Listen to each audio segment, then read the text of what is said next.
Imagine suffering from chronic seizures. You can't get a job because you're worried that you'll either pass out in the workplace or have muscle failure causing problems in the workplace.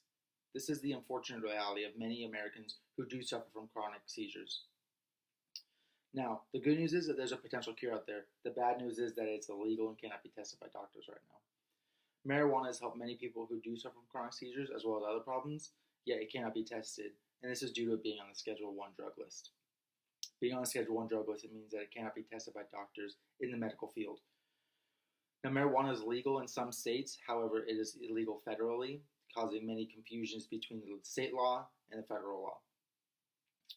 My name is Ian Cooper, and I'm going to be talking to you today about why marijuana should be legalized federally so that it can help those who need it medically. Now, the history of marijuana is long and interesting one. However, for this specific speech, I'm going to be talking to you about the history of medical marijuana and its uses. Now, it's been used to treat people for a long, long time. In fact, it was first used thousands and thousands of years ago. Lester Greenspoon, a doctor and professor at Harvard Medical School, states in his text, History of Cannabis as a Medicine, that the first evidence of the use of cannabis is in an herbal published during the reign of Chinese Emperor Shennong 5,000 years ago. Back then, marijuana was used for malaria, constipation, and even absent-mindedness. This is important because it shows that it helped the community in a wide range of people and not just a certain group of people. So why is it not prescribed now? Well, in a Time magazine article titled A Brief History of Marijuana Law in America, the Time talks about how marijuana was regulated in 1937 under the Marijuana Tax Act. This act made it almost illegal to either possess and or sell marijuana. Time goes on to say that in 1952, the Boggs Act was passed, and it made crimes linked to drugs, including marijuana, heavier offenses and heavier times and sentences. Now, it's not prescribed presently because it's the Schedule 1 drug. This means that it's not allowed to be prescribed by doctors to their patients. The Time further goes on to say that it's placed in this category in 1970.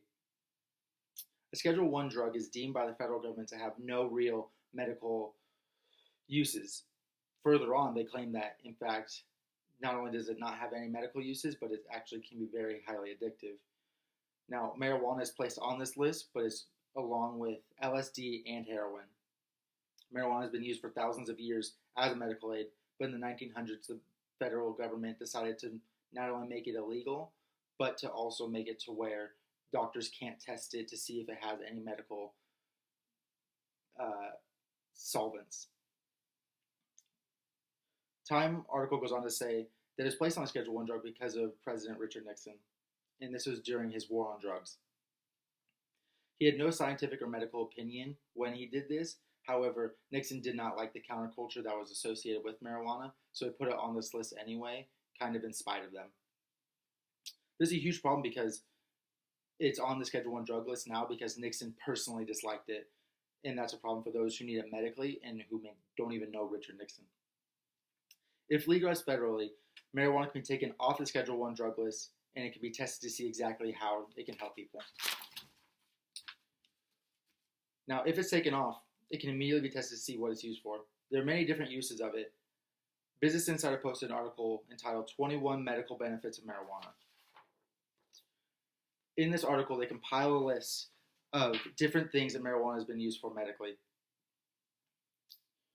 Business Insider talks about how many people do not even want to do research on this plant because it's nearly impossible to test on it, and they receive no funds in turn for testing on it.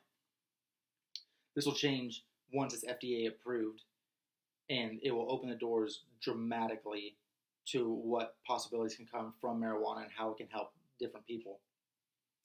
Now, I'd like to read to you some of the things that marijuana can help with medically, according to Business Insider. Starting with treating glaucoma, helping control epileptic seizures, decreasing anxiety, slowing the progression of Alzheimer's, Crohn's disease, helping with your metabolism, calming down tremors caused by Parkinson's, PTSD, and lastly, helping ease the pain of those who unfortunately have to go through chemotherapy. The most important thing from this list is that it applies to people from all walks of life and not just a specific group of people.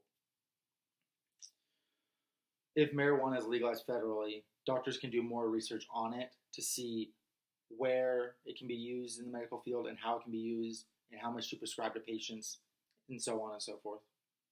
Marijuana can be a great alternative to pills that have alarming side effects, but it needs to be legalized federally first.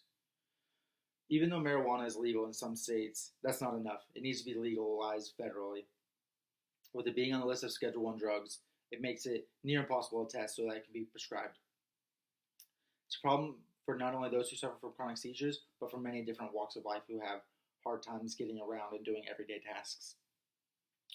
For this to change, marijuana needs to be legalized federally. With it being legalized federally, there would be no confusion between the state law and the federal law.